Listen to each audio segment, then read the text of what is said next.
Good evening, everyone, and welcome to the Keynote lecture.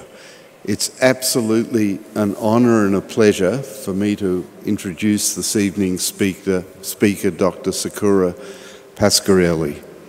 She received her first degree in physics in Italy, in Rome, and her second degree in physics also in Grenoble in France.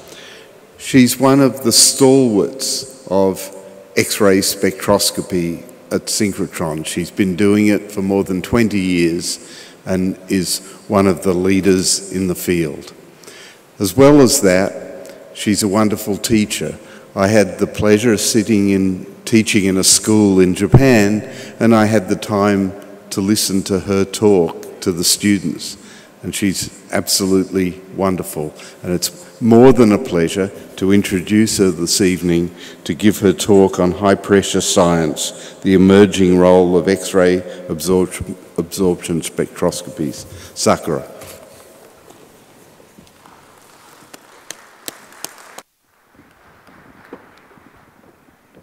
Thank you. Thank you for this presentation. So I go like this. Okay, and this is the mouse. Okay. So good evening, everyone. So let's see how this works. Okay, so I'll be talking about high-pressure science and, the emerging role of X-ray absorption spectroscopies. So the thing is, X-ray absorption spectroscopies have been applied to high-pressure science for decades. I think since the end of the 70s, at synchrotrons, we were already doing these measurements. However, they have not really seen the same kind of activity or of exposure than diffraction techniques.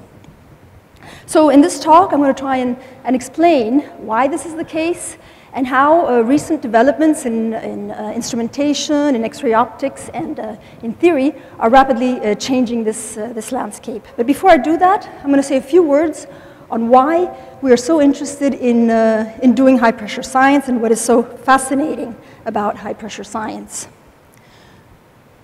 So the thing is that ambient conditions, those that we experience at the surface of our planet, are not at all ordinary. They're actually an exception, because most condensed matter is found inside planets at millions and billions of bars and thousands of Kelvin. So these are the conditions of matter inside exoplanets like super-Earths. So if we want to learn about the dynamics of these objects, or if we want to be able to interpret their mass-volume ratios, or even understand whether they generate a magnetic field and eventually are able to host life, like it happens on our planet, we need to know, the properties of matter that composes them. So these are also the conditions materials are subject to in fusion reactors. And so if one day we want to make sure that these are operational, we need to know how materials react to such high pressures and temperatures. Also, we use more and more high pressures and temperatures to synthesize new materials with advanced properties. And finally, as scientists, we are just curious to know what happens when you squeeze atoms closer and closer together to really high densities, and at the same time, you provide a lot of thermal energy. And actually, a lot of things happen.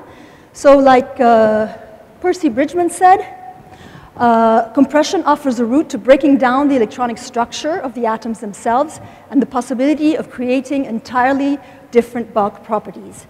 So this is because when you compress matter, you're actually changing its internal energy. So if you compress a sample to 100 GPa, which is 1 megabar, 1 million atmospheres, you're actually changing its energy of the order of the electron volt, which corresponds to the binding energy of the outer bonding electrons. So you're actually changing the chemical bond drastically. And we see this every day when we do experiments at these pressures. We see insulators that become metals, metals that become insulators. We see the onset of superconductivity. We see bonds breaking and forming, and so on and so forth. Now, if we go 1,000 times higher in compression, then we're actually changing the energy of the system of the order of the kilo electron volt. which is the equivalent of the same order of magnitude as the binding energy of core electrons. So at that point, we are actually involving these core electrons in the bond, and a totally new type of chemistry becomes accessible, as is shown by the ab initio calculations that are being done today. And for example, these show that a very simple metal, like aluminum, that at ambient pressure crystallizes in a very simple structure, the FCC structure, this metal is predicted to turn into a very complex, incommensurate guest host structure, shown here, similar one shown here, at pressures above 10 megabars. Okay, so now if we add temperature to something which is highly compressed, this becomes really a challenge for the theoreticians. We're entering into the warm dense matter regime, which where the standard theories that we have developed for condensed matter physics and for plasma, classical plasmas, are no longer valid. So I'll try to illustrate this with a simple table. So this is where warm dense matter is in the temperature density phase diagram of aluminum. And here is condensed matter regime and the classical plasma on the top. So if you want to evaluate the coupling constant, which is the ratio between the interaction energy, the Coulomb energy between the ions, and their kinetic energy given by the temperature, you see that in the classical plasma regime, this gamma is negligible. It's a very small quantity. And so it can be actually used as a perturbation parameter in the theories. The same is true for the degeneracy in condensed matter. The degeneracy is defined as the ratio between the thermal energy and the Fermi energy. So, you know, in condensed matter, this parameter is much smaller than 1. So this can be used as a perturbation parameter. However, in the warm dense matter regime, everything is important. So the ions are coupled, there's collective behavior, and electrons are partially degenerate. So there is no small quantity that can be used as a perturbation parameter. So it is very important that one day we are able to make accurate measurements of matter in this state so that we can test the validity of the models. So many of the physical and chemical consequences of extreme pressure and temperature on matter are ideally observed through X-ray absorption spectroscopies. So we can see changes in the local structure, melting, the modifications of valence. We can see pressure-induced breaking of chemical bonds, and so on and so forth. Now, this is the outline of the talk.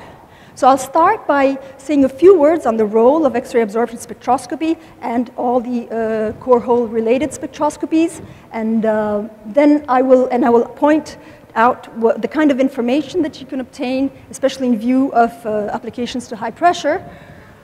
Then I'll briefly go through the limitations that we have and how they are being overcome. Let's say in the past 10, 15 years, we're seeing this field accelerating.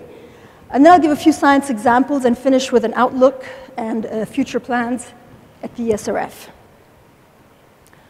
Okay, so since this is a conference on crystallography, I imagine that many of you, most of you, are crystallographers. So I don't know how many of you are familiar with core hole spectroscopies. And actually, there's a whole zoo of these methods, which I show here. Certainly, this is not complete. So what I'll do is I will introduce these different techniques with a cartoon, a simple cartoon, to explain how they work and to show what kind of information you can obtain from each of these. So X-ray absorption spectroscopy involves, you have a photon coming in and excites a core electron to an empty bound state or an empty state in the continuum. So the excess energy is given to this photoexcited electron, which is what which we call the photoelectron. So we have a particle that is ejected by an atom and propagates in matter, and we can imagine it as a spherical wave which gradually propagates away from the central atom, and then eventually starts feeling the electronic potentials of the neighbors. And then parts of this wave can be backscattered back towards the center, and it is this interference between the outgoing wave and these little wavelets that come in that modulate the absorption probability. And so you see these oscillations here on top of the absorption spectrum, the so-called X-ray absorption fine structure.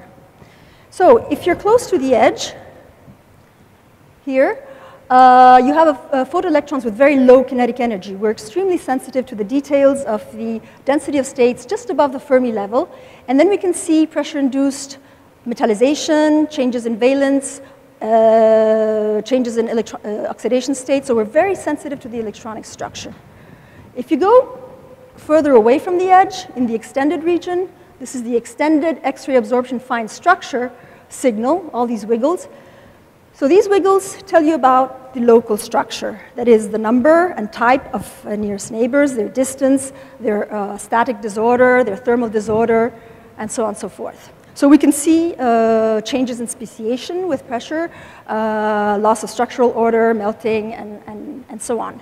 So one important thing, which I'd like to underline, is that all these spectroscopies are element selective because you're tuning the energy of the photon to a specific excitation energy, binding energy, so in a specific atom.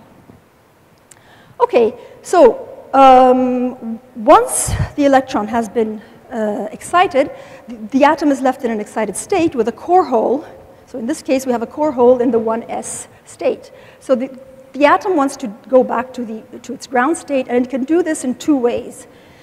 So it can even go through a non-radiative de-excitation process where an electron comes down, fills the hole, and the excess energy is released through release of electrons, like the Auger effect, or it can de-excite itself through a radiative process whereby following the filling of the hole by an electron, the excess energy is released in the form of photons. So we talk about, for example, K-alpha emission when following the filling of the hole by a 2p electron, and K-beta emission, for example, following the filling of the hole by a 3p electron. So XAS and XES are very complementary because with XAS, we're looking at the unoccupied states above the Fermi level, and with XES, we're looking at the occupied states below the Fermi level. So the energy of these emission lines tells you about the electronic transitions that have occurred, and therefore you can use them to identify the photoabsorber and the core hole. And the shape of these lines will give you information on the chemistry, on the ligands, and also on the magnetic state, on the valence band magnetism. So K-beta emission, we have very much used K-beta emission spectroscopy in high pressure studies to look at the valence band spin state in the 3D metals. So the sensitivity of K-beta emission to the 3D band state,